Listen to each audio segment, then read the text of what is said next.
ऐसी खुशी खड़ी रुके ना एक घड़ी, एक पल है जिंदगी, एक पल कुछ भी नहीं।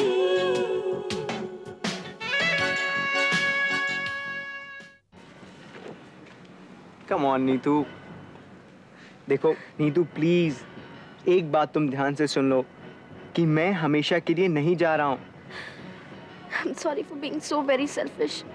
देखो I love you very much और मेरा जाना हम दोनों के बेटर फ्यूचर के लिए है।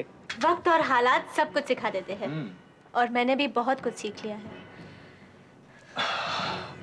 I'm sorry, लेकिन तुम्हारी इस बात से मुझे थोड़ा शक है, क्योंकि अगर वाकई तुमने जिंदगी से कोई सबक लिया होता तो फिर से एक बार सुनील जैसे आदमी के साथ तुम। ऋषभ भैया, आप अपनी माँ की प्रॉब्लम को समझते हैं ना? वो आपके बगैर जी नहीं सकती और करण के बगैर रह नहीं सकती। एक minute hold on, totally lost. और मुनाफे की रकमें ऐसी होनी चाहिए कि गरीब आदमी लालच में फंस जाए और इशू खरीदने दौड़े। जो प्रॉफिट्स हुए हैं और जो प्रॉफिट्स होने वाले हैं इस तरह के होने चाहिए कि शेयर्स बिके। ब्रिलियंट करण, तुम फिक्र मत करो, ऐसा ही करूंगा। Bye bye.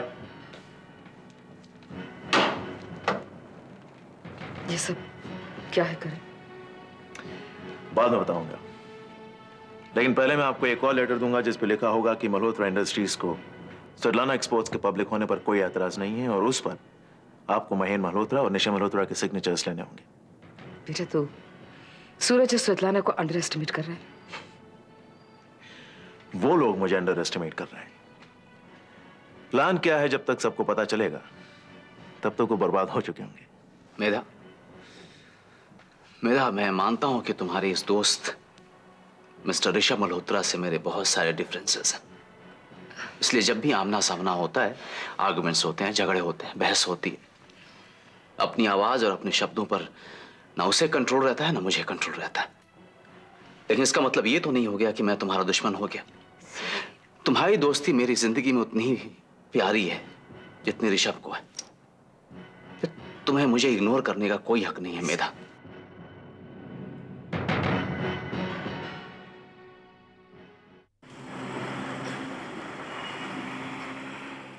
आइए, कहिए क्या बात। करण साहब, आप तो जानते हैं कि केडी साहब कहाँ हैं आजकल। हाँ जानता हूं। और आप ये भी जानते हैं कि मैं अमेरिका से यहाँ क्यों आया हूं। केडी साहब का केस इतना वाटर टाइट है कि उनको बचा पाना भी इम्पॉसिबल हो रहा है। That's sad. पुलिस के पास केडी के खिलाफ बहुत कुछ है। इसलिए मैं जब कल उनसे मिला तो वो मुझसे बोले, चोपड़ा प्लीज मुझे यहां से बचा लो। और आप तो जानते हैं कि वकील के पास कानून की लड़ाई का सिर्फ एक ही रास्ता होता है, कानून और अदालत। हाँ, लेकिन साहब इस केस में केडी को सजा तो होगी। देखिए, ये तो मैं भी जानता हूं और ये बात मैंने उन्हें समझाने की कोशिश भी की, लेकिन फिर भी मैं उनका वकील ही नहीं दोस्त भी हूं। तो कोई रास्ता निकाला आपने? हाँ, एक रास्ता तो निकला। मैं दिल्ली गया था और वहां कुछ ऐसे लोगों से मिला जिन्हें हम इंग्लिश में पावर ब्रोकर कहते हैं। सब बेकार होते हैं साले। कोई काम का मिला? जी हाँ, एक मिला। मिस्टर चौबे नाम है उसका, लेकिन उसने मुंह इतना फाड़ा कि मैं दंग रह गया। कानून और अदालत का मामला है चोपड़ा साहब, इसमें यह जरूरी होता है कि काम होगा या नहीं। नहीं, काम तो हो जाएगा, लेकिन रकम इतनी लंबी है और केडी साहब के पास तो कुछ है नहीं। उनके सारे बैंक अकाउंट्स पुलिस ने सील कर रखे हैं। हाँ, सो तो है। इसलिए उन्होंने मुझे आपके पास भेजा है। Strong peg. आप मिडिल ईस्ट के बिजनेस में उनके पार्टनर है ना? हाँ साहब हैं तो, मगर कुछ नहीं। करण साहब, केडी साहब को बचाने के लिए 50-60 लाख रुपए का इंतजाम तो करना ही होगा। बहुत बड़ी रकम है साहब। आपके लिए बड़ी नहीं है। आप केडी साहब को बचाने के लिए कुछ ना कुछ इंतजाम तो कर सकते हैं। चोड़ा साहब, ये जरूरी नहीं है कि अगर इंतजाम किया जा सकता हो तो वो किया जाए। देखिए आप क्या कहना चाहते हैं मैं बहुत ही अच्छी तरह से समझ रहा हूं, लेकिन केडी साहब को तो बचाना ही होगा। मेरे पास ऐसा करने के लिए कोई वजह नहीं है कि मैं अपने आप को मना सकूं कि ये मैं करूं। देखिए आप दोस्त ना सही, रिश्तेदार ना सही, लेकिन आप उनके बिजनेस पार्टनर तो हैं। ये लॉजिक काम करने से ज्यादा ना करने के लिए मुनासिब है। तो फिर इस बिना पर तो सिर्फ एक ही ग्राउंड बचता है। क्या? इंसानियत। चोपड़ा साहब, ये गरीबों की बीमारी होती है, पैसे वालों को इससे कुछ लेना देना नहीं होता। आई एम रियली सॉरी। हाँ, एक रास्ता है, एक कुछ किया जा सकता है। वो क्या? बार्गेन, सौदा। सौदा? सौदा। आप केडी साहब को कुछ बेचेंगे या आप उनसे कुछ खरीदेंगे? खरीदेंगे। वो क्या? उनकी खामोशी। किसी भी हालत में, किसी भी सिचुएशन में उनकी जुबान पर ताऊजी का नाम नहीं आना चाहिए, ये उन्हें मुझे वादा करना होगा। उनकी तरफ से मैं आपसे वादा करता हूं। ठीक है, तो फिर आप कल सुबह आइए और पैसा ले जाइए। राइट। बाय।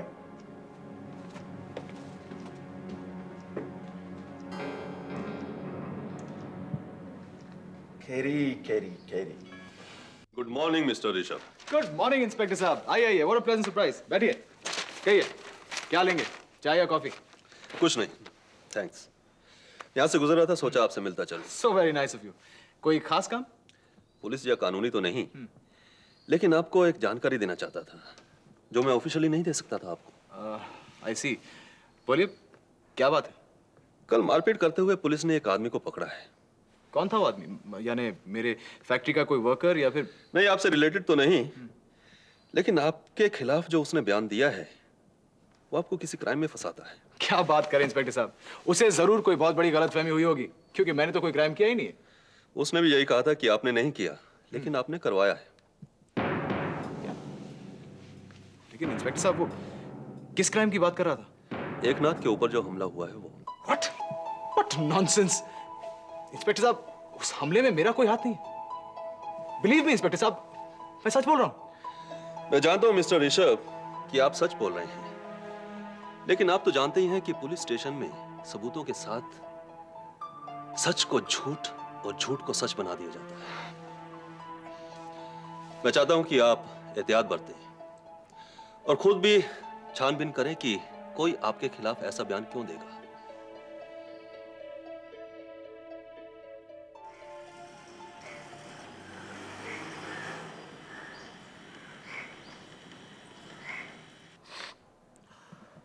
मुझे पूरी तरह याद नहीं कल रात क्या हुआ, पर जो भी हुआ मैं उसके लिए माफी चाहता हूं।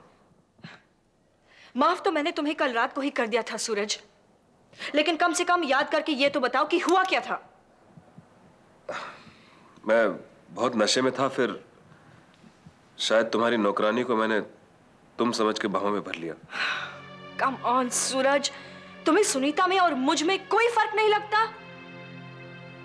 अब नशे में नहीं लगा तो क्या करूं?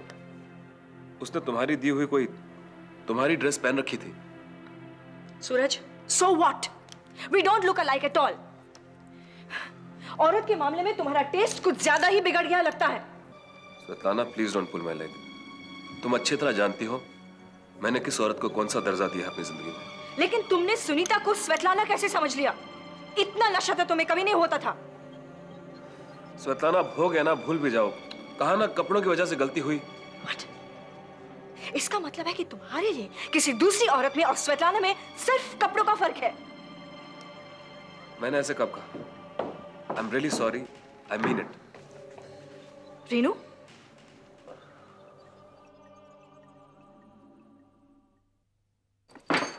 एकनाथ, जाने की ऐसी भी क्या चलती है? जख्म थे, बीमारी थी, बहाना था। अब अच्छा हो गया हूं, किस बहाने रहूं? कमाल है एकनाथ, यहाँ रहने के लिए तुम्हें बहाने की जरूरत तो नहीं है। हाँ जानता हूँ, मजदूरों के बोनस की समस्या है, उसे हल करना ज़रूरी है। अगर वो हल नहीं हुई तो मजदूर भड़क कर कोई गलत कदम उठा सकते हैं। हाय ऋषभ। हेलो मिस्टर ऋषभ, क्या बात है? कुछ परेशान नजर आ रहे हैं। कल मारपीट करते हुए पुलिस वालों ने एक आदमी को पकड़ लिया है। उसने ये बयान दिया है कि तुम पर जो हमला हुआ था उसमें मेरा हाथ था। कौन है आदमी? वही तो ताज्जुब की बात है, वो ना तुम्हारा आदमी है ना मेरा आदमी है, कोई बाहर का आदमी है वो। इसका मतलब तुम्हें फंसाने की कोशिश की जा रही है Rishabh? Somebody is trying to frame you. मुझे भी ये लगता है, मगर मिस्टर ऋषभ को फंसाने से किसको फायदा होगा ये समझ में नहीं आ रहा। इसमें दो पार्टीज इन्वॉल्व हैं, एक मैनेजमेंट और दूसरा मजदूर। लेकिन इन दोनों में से फायदा तो किसी को नहीं हो सकता। मुझे लगता है ये ऐसा आदमी है जो न तो मजदूरों का दोस्त है और न ही मैनेजमेंट का दुश्मन। हो सकता है कि ये मल्होत्रा परिवार का दुश्मन हो। तुम चिंता मत करो ऋषभ, मैं तुम्हारे लिए एंटीसिपेटरी बेल ले लूंगी। और मैं आज पुलिस स्टेशन जाकर अपना बयान वापस ले लेता हूँ ताकि पुलिस इस केस पर फर्दर इंक्वायरी न करे।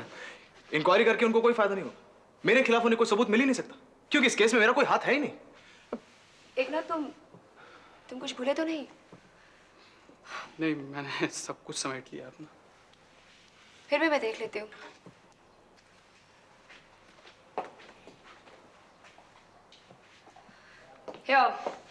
मैंने कहा था ना, तुम कुछ भूल रहे हो।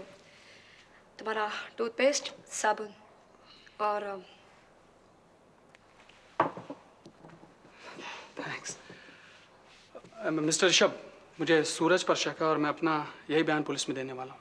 ऑफ कोर्स, तुम पर हमला हुआ था, तुम जख्मी थे, हॉस्पिटलाइज थे, इसलिए तुम्हें जिस पर भी शक है तुम उसका नाम ले सकते हो। देखो एकनाथ, सूरज के बारे में तुम्हारे शक पर मुझे कोई शक नहीं है, लेकिन क्या ऋषभ? लेकिन हमें यह नहीं भूलना चाहिए कि Suraj is very close to Svetlana. So what? ऐसी बहुत सी बातें हो सकती है मिस्टर ऋषभ जो सूरज करता हो जिनके बारे में स्वेतलाना को बिल्कुल खबर ना हो। एकनाथ, तुम्हें याद है ना, तुम्हें शाम को मेरे साथ वाटर की पार्टी में जाना है, भूलना मत। मैडम, मुझे ये पार्टी वार्टी के चक्कर में मत डालो प्लीज। ठीक है, फिर मैं भी नहीं जाऊंगी। तो ब्लैकमेलिंग है। ठीक है, जैसा तुम समझो। अच्छा, मैं चलूंगा। तुम मुझे मेरे घर से ले लेना। चलो एकनाथ, मैं तुम्हें पुलिस स्टेशन ड्रॉप कर देता हूँ। कम, लेट्स गो। चलिए। बाय मेधा। बाय।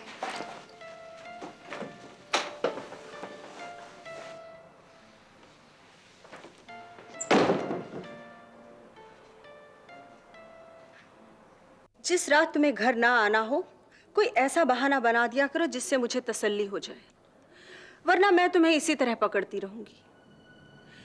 यहां रात गुजारने में तुम्हारा क्या इंटरेस्ट था, इसमें मुझे कोई दिलचस्पी नहीं, लेकिन जो रात तुम मेरे साथ घर में नहीं गुजारोगे, मैं उसका हिसाब तुमसे पूछूंगी ही। दरअसल बात यह है रेनू कि कल रात सूरज कुछ शट अप स्वेतलाना, ये हमारा पति पत्नी का आपसी मामला है, इसमें तुम्हारे बोलने की कोई जरूरत नहीं है। मेरे घर में मेरी आंखों के सामने जो कुछ हुआ उसकी चश्मदीद गवाह हूं मैं, इसलिए सूरज की सफाई पेश करना मेरा हक है। तुम दोनों के बीच क्या चल रहा है उसे लेकर मुझे कोई शक नहीं है, लेकिन अगर कुछ कहने की जरूरत है भी तो सूरज भी बोल सकता है, सूरज गूंगा नहीं है। मैं कुछ बोलूंगा तो तुम यकीन तो करोगी नहीं, इसीलिए मैं खामोश हूं। तुम इसलिए चुप हो सूरज क्योंकि तुम्हारे दिल में चोर है, तुम्हारे दिल में हमेशा से ही चोर रहा है। हमारे रिलेशनशिप को लेकर तुम कभी भी क्लीन नहीं रहे थे, ना कभी होगे, इसलिए तुम्हें लेने के लिए मैं आज पुलिस लेकर नहीं आई हूं बल्कि खुद आई हूं। अब तुम सीधे सीधे मेरे साथ चले आओ, वरना बात बहुत ज्यादा बढ़ जाएगी। धमकी देने की जरूरत नहीं है रेनू, कल रात तुम्हारा पति सही सलामत अपने घर तक पहुंचने की हद से कुछ ज्यादा ही पिए हुए था, इसलिए मैंने ऐसे यहाँ सोने दिया। मैं खूब अच्छी तरह जानती हूँ अपने पति को भी, उसकी शराब पीने की कैपेसिटी को भी, और तुम्हें भी, इसलिए तुम्हारी सफाई से कुछ साफ होने वाला नहीं है स्वेतलाना। जो जैसा है वैसा ही रहेगा। सूरज, अब तुम चलो या फिर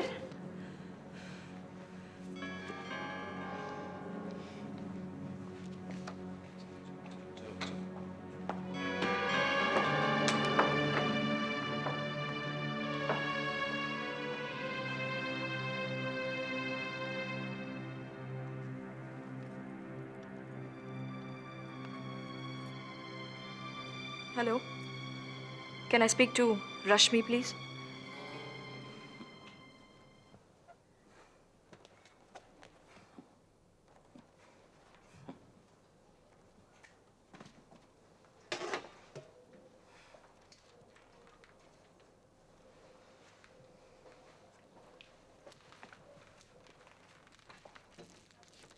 जा रहे हो? जाने की तैयारी कर रहा हूं। कहाँ जाओगे? पता नहीं। जब आबोदाना यहां से उठ ही गया है तो कहीं ना कहीं तो जाएंगे ही। अरे नौकरी तो कहीं ना कहीं तो मिलेगी ना। बैठ बैठ। ये लो। ये क्या? तुम्हारे लिए झींगे का अचार। तुम्हें अच्छा लगता है ना? क्या हुआ? नहीं, इतना कुछ होने के बाद भी तुझे मेरा इतना ख्याल है, यही सोच के जरा जी भर आया। शंकर, ये जिंदगी कैसे जी जाती है मेरी तो कुछ समझ में नहीं आता। तुम्हारी वजह से कुंवारी मां बनी, फिर दुनिया की डर से अपने आंखों के सामने अपने बच्चे को मार डाला। जब तुमने एक मर्द की तरह मेरी इज्जत बचानी चाहिए तो तुम्हारी नौकरी चली गई। सुनीता, तू मेरी नौकरी की चिंता मत कर। देख, हाथ में हुनर है, मेहनती हूं, ईमानदार हूं, जहां भी जाऊंगा नौकरी मिल जाएगी ना। शंकर, अगर मेरी वजह से तुम्हारे बीबी बच्चे भूखे सोए हुए तो मैं अपने आप को कभी माफ नहीं कर पाऊंगी। नहीं सुनीता, रोटी सबको ऊपर वाला देता है। ये बड़े लोगों की क्या औकात कि किसी को ये रिज़्क दे सके। वो कहावत तूने नहीं सुनी है कि दाने दाने पे लिखा होता है खाने वाले का नाम। तुम बहुत हौसले वाले आदमी हो। सुनीता, ये जिंदगी एक लड़ाई है और हमेशा हालात के साथ लड़ते रहना पड़ता है। अगर हिम्मत ना हो, हौसला ना हो तो इंसान जिएगा कैसे? मैं तुम्हें कभी भूल नहीं सकती। सुनीता, मैं जहां भी रहूंगा तुझे पता रहेगा। अगर कभी भी तुझे मेरी जरूरत पड़े तो या तो मुझे बुला लेना या मेरे पास चली आना। मैं जब भी दोबारा मां बनूंगी तो तुम्हारा चेहरा मेरी आंखों के सामने होगा।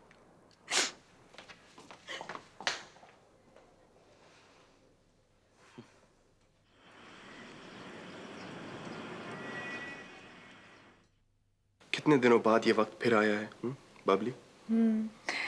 मैं तो यही चाहती हूँ कि हम जिंदगी भर बस यूं ही बैठे रहे।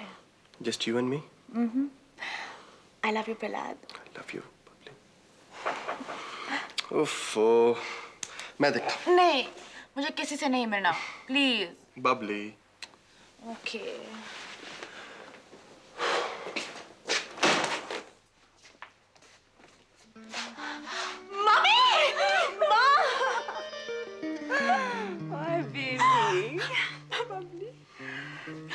मेरी बच्ची, इनसे मिलो, तुम्हारी छोटी बहन दीप्ति और तुम्हारा छोटा भाई कुणाल।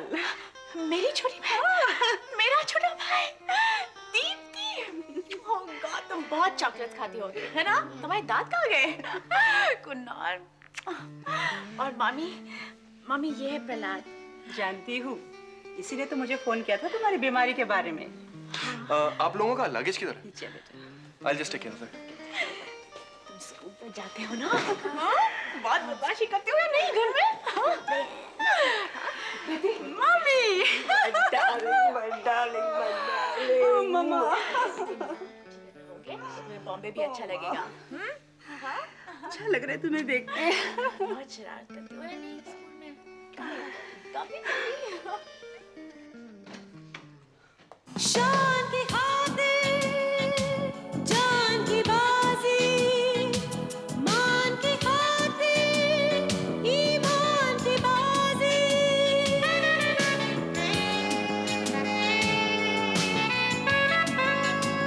इंसान की खातिर भगवान की बाजी, अरमान की खातिर एहसान की बाजी। वो क्या